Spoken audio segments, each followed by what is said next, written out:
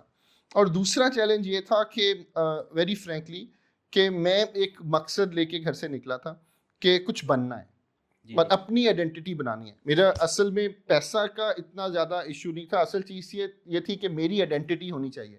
I should be known by my own name, I should not be overshadowed by the family name.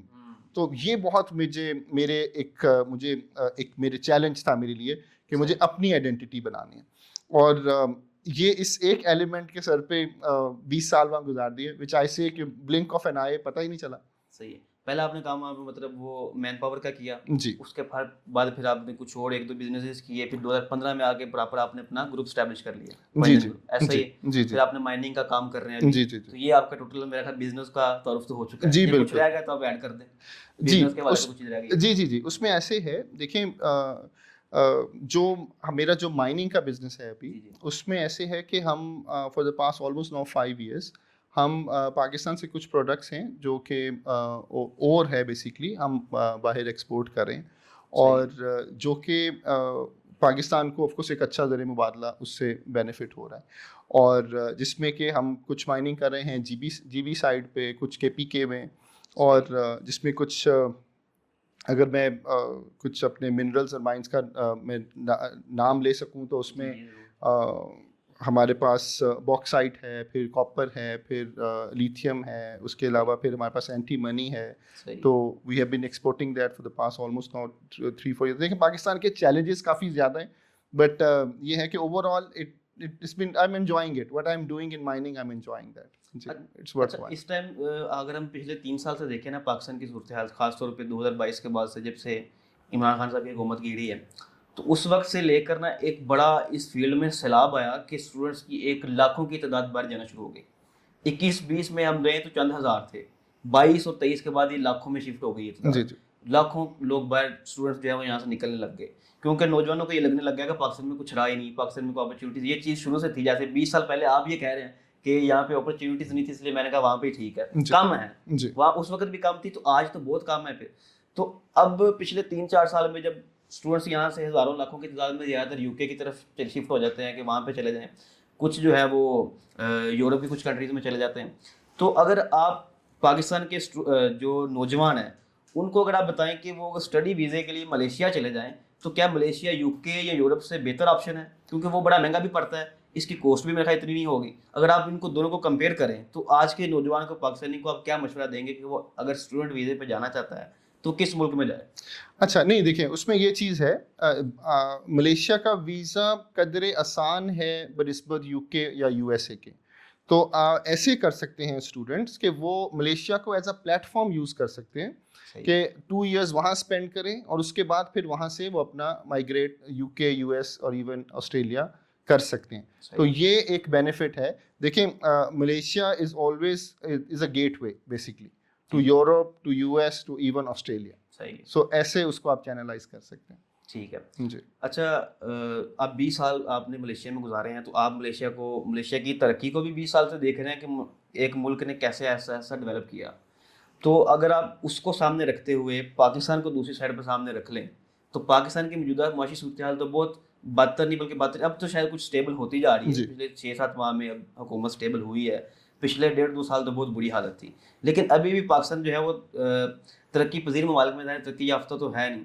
تو اگر آپ Malaysia کی example سامنے رکھیں اور پاکستان کو سامنے رکھیں تو آپ پاکستان کو یا پاکستان کے حوالے سے کوئی پلان اگر دینا چاہیں یا کوئی مشورہ دینا چاہیں تو کیا آپ پاکستان کے حوالے سے ملیشیا کے ساتھ کمپیئر کر کے کوئی بات کرنا چاہیں گے؟ دیکھیں ایک چیز تو یہ سب سے امپورٹنٹ ہے جو کہ پاکستان کے جو ہمارے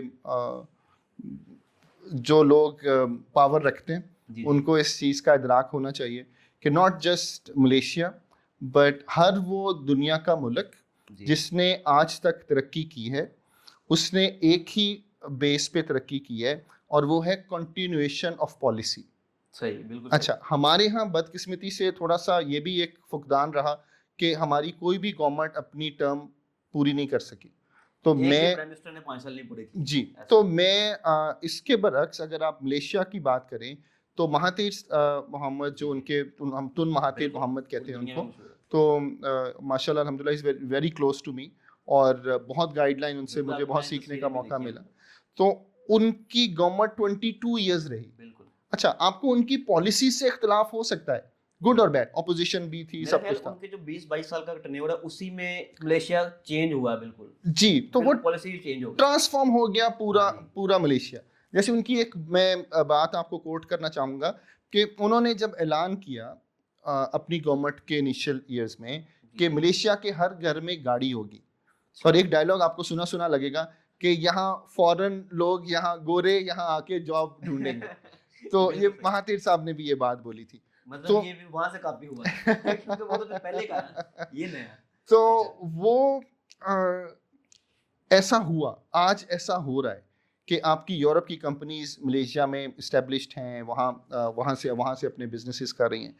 اور سب سے بڑی چیز جو آپ کو ملیشیا میں جو میں آپ کو فوکس آپ کی توجہ چاہوں گا وہ یہ ہے کہ وہاں 20 ایئرس یا 22 ایئرس مہاتیر صاحب کی گورنمنٹ رہی, تو وہ کنٹینویشن آف پالیسی آیا جس سے آپ کو فلورش کرنے کا موقع ملا. تو وہ ملیشیا کی باقی ترقی ایک طرف, وہ 20 سال کی ترقی نے بیس سیٹ کر دی. اب آپ اس کو اب اس پہ جو کچھ بھی بلڈ ہوگا وہ ایسا نہیں ہے کہ ملیشیا کے اوپر IMF کا قرضہ نہیں ہے, ایسا نہیں ہے کہ ملیشیا کے پاس ادر چیلنجز نہیں ہے. آپ ایک چیز پہ حیران ہوں گے کہ ملیشیا کی موسٹ آف دا پروڈکٹس, ان کے وہ ایگریکلچر کنٹری نہیں ہے, موسٹ آف دا جو ان کے پروڈکٹس ہیں وہ امپورٹ کرتے ہیں, تو لیکن سروائیو کر رہے ہیں. تو ہمارے پاس, ہم تو رچ ان ریسورسز ہیں, نیچرل ریسورسز ہمارے پاس ہے. آپ نے یوتھ کی بات کی, یوتھ ہمارے پاس ہے. پھر ٹورزم سیکٹر کو لے لیں, ٹورزم سیکٹر ہمارے پاس بہت اچھا ہے.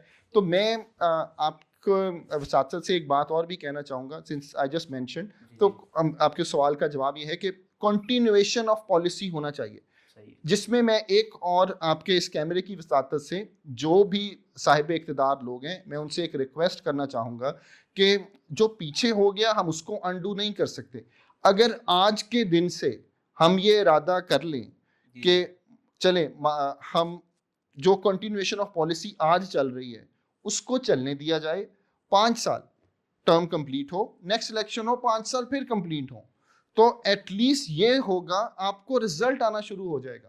بالکل, آپ نے یہ بڑا اچھا پوائنٹ آؤٹ کیا اس چیز کو. پاکستان کا میرا خیال اس ٹائم جو سب سے بڑا ایشو ہے نا وہ ہے یہ کہ اسٹیبلٹی نہیں ہے پاکستان. پولیٹیکل انسٹیبلٹی جو ہے, ہر 3 سال بعد حکومت گر جاتی ہے, 2 سال بعد کو پرائم منسٹر چینج ہو جاتا ہے. مطلب 5 سال ایٹ لیسٹ میرا خیال کو 10 سے 15 سال کسی ایک بندے کو ملنے چاہیے جو کنٹینیوٹی کے ساتھ, ایک ہی مائنڈ سیٹ کے ساتھ, ایک ہی ٹیم کے ساتھ 15 سال لگائے. پاکستان میں ایک پولیٹیکل اسٹیبلٹی آ جائے, بے شک وہ جیسے مرضی سسٹم چلائے لیکن ایک ہی بندہ چلائے. یہی میرا خیال ملیشیا کی ترقی جو تھی اس کے ایک بیس میں تھا, اس کی یہی ہے. عثمان صاحب یہ بتائیے گا کہ آپ ملیشیا میں 20 سال سے مقیم ہیں, لیکن آپ نے ابھی تک پوری دنیا میں کتنے جو ممالک ہیں وزٹ کر لیے؟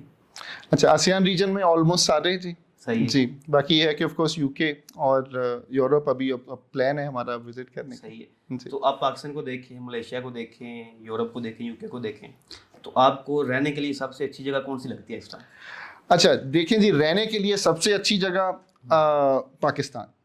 اچھا لیکن کیونکہ جی لیکن کیونکہ پاکستان میں ہمارے چیلنجز ہیں, ٹھیک ہے, تو اس لیے پاکستان سے تھوڑی سی بہتر اگر آپ کو جگہ فیل رہنا چاہیں تو ملیشیا.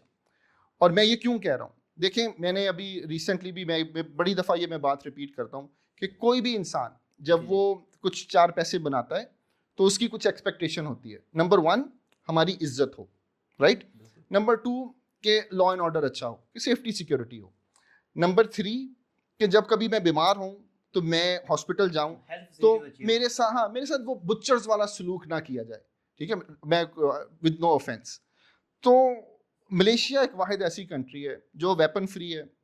اچھا, وہاں ہیلتھ فیسلٹیز جو ہیں وہ آؤٹ کلاس ہیں, وہاں ہیلتھ ٹورزم ہوتا ہے. یورپ سے, آسٹریلیا سے لوگ وہاں آتے ہیں اپنے ہیلتھ فیسلٹیز کے لیے. اور نمبر 3 جو ہم عزت کی میں نے بات کی, ملیشیا واحد کنٹری ہے جہاں آج بھی پاکستانیوں کی عزت. یہ آپ نے نیچے بیٹھ کے بھی بات کی تھی, میں تب بھی بڑا میں کہا باقی یہ بات. اب تو دبئی میں عزت نہیں رہی پاکستانیوں کی. ریسنٹلی تو دبئی نے پاکستانیوں کو ویزا دینی بند کر دی تھی, اب تو سال ہو گیا. دبئی جیسے ملک میں نہیں رہا, تو چلو ملیشیا میں ابھی بھی عزت ہے, یہ بڑی بات ہے. تو ملیشیا کی اگر آپ کوالٹیز دو چار مجھے آپ نے تو ہیلتھ کی بتا دی, ایک آپ نے بتایا جی وہاں پہ ویپن فری ہے, لا اینڈ آرڈر بڑا اچھا ہے, کنٹینیوٹی ہے, یہ 4-5 چیزیں ملیشیا کی آپ نے کوالٹیز بتا دی ہیں. اگر آپ پاکستان کو واپس دوبارہ ملیشیا سے کمپیئر کریں تو پاکستان میں ان 4-5 ایک کنٹینیوٹی تو ہے ہی نہیں.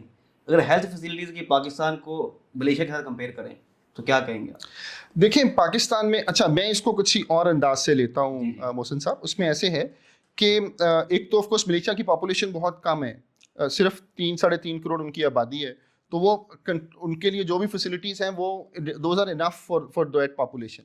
میں یہ سمجھتا ہوں, میں کمپیئر اگر ہم ملیشیا اور پاکستان کو کمپیئر کریں تو پاکستان میں, کیونکہ دیکھیں وہ کہتے ہیں کیوس کریٹ اپرچونٹی, تو کیونکہ پاکستان کی ایک تو پاپولیشن زیادہ ہے, دوسرا یہ ان ٹیپ مارکیٹ ہے ہر فیلڈ میں, یو نیم اٹ, یہ ان ٹیپ مارکیٹ ہے, اور تیسرا یہاں اپرچونٹیز بہت زیادہ ہیں. کس سینس میں آپ کو کیا کہہ رہا ہوں, دیکھیں ملیشیا میں جو بھی ڈیولپمنٹ ہونی تھی وہ ہو چکی ہے. اب اس کی جو گروتھ ہے وہ ایک لمیٹڈ گروتھ ہے. پاکستان میں وہ سب چیزیں جو ملیشیا میں آلریڈی بن چکی ہیں وہ پاکستان میں ہے ہی نہیں, وہ بننی ہے. تو جو بھی آئے گا وہ پائنیئر ہوگا. بالکل صحیح بات, یہ بات تو بالکل آپ کو پوائنٹ ویلڈ ہے. اچھا, اور دوسری بات, بٹ اس میں تھوڑا سا ہمیں جو میرے میں کہوں گا کہ میرے جو 2 سینٹس, میری جو اوپینین ہے وہ یہ ہے کہ ہمیں پلیٹ فارم پرووائڈ کیا جائے. جیسے ابھی گورنمنٹ نے انڈر SIFC تھوڑا فیسیلیٹیشن ایک باڈی بنائی ہے, بٹ اسٹل وہ سرفیس لیول پہ ہے. ہمیں جب آن گراؤنڈ جب ہم بزنس یا کام کرنے کے لیے جاتے ہیں پاکستان میں, تو وہ چیلنجز وہ ہیں جو ٹیکسٹ بک میں نہیں ہیں. اور میں آپ کے اس کیمرے کی وساطت سے میں آپ کو یہ کہنا چاہوں گا کہ ہم بیسکلی بہت سارے انویسٹرز, بہت ساری کمپنیز, بہت ساری ایسی اپرچونیٹیز جو کہ پاکستان میں اویلیبل ہیں, ہم فورن انویسٹر کو, فورن ٹیکنالوجی پارٹنرز کو پاکستان لے کے آ سکتے ہیں, جو کہ ہم ان کیٹیگریز کو, ان سیکٹرز کو ہم کیٹر کر سکتے ہیں. جس میں جیسے ابھی ہم پہلے بات کر رہے تھے ملیشیا, پالیسی میکرز کا کام ہے نا باہر سے انویسٹمنٹ لے کے آنا. اب آج جو نیا نوجوان ہے جو ابھی ڈگری کر کے نکلا باہر, وہ تو فورن انویسٹمنٹ نہیں لے کے آ سکتا نا. یہاں پلان ہے نہیں, ینگسٹر جو پاکستانی ان کے پاس دماغ بھی ہے, یہ پلاننگ بھی اچھی کر لیتے ہیں. ان کا ایک ہی جو ایشو ہے نا وہ انویسٹمنٹ کا, جی ہمارے پاس انویسٹمنٹ نہیں ہے, ہم بغیر پیسے کے کیا کریں. اچھا, یہ اس کے بارے میں نہیں, بٹ محسن صاحب میں اس میں آپ کا ایک جواب یہ دوں گا. دیکھیں جن کے پاس آئیڈیا بہت اچھا ہے, میں ہم تھوڑا آف ٹاپک ہو جائیں گے, لیکن میں آپ سے یہ بات کرنا چاہوں گا, جن بچوں کے پاس, جس اسٹوڈنٹ کے پاس آئیڈیا بہت اچھا ہے, وہ اس کی جیب میں 5 روپے ہیں, اس کی جیب میں 10 روپے ہیں, وہ اپنے وہ 5 یا 10 روپے اس آئیڈیا پہ لگائے اور اس آئیڈیا کو ایکسپیریمنٹ کرے.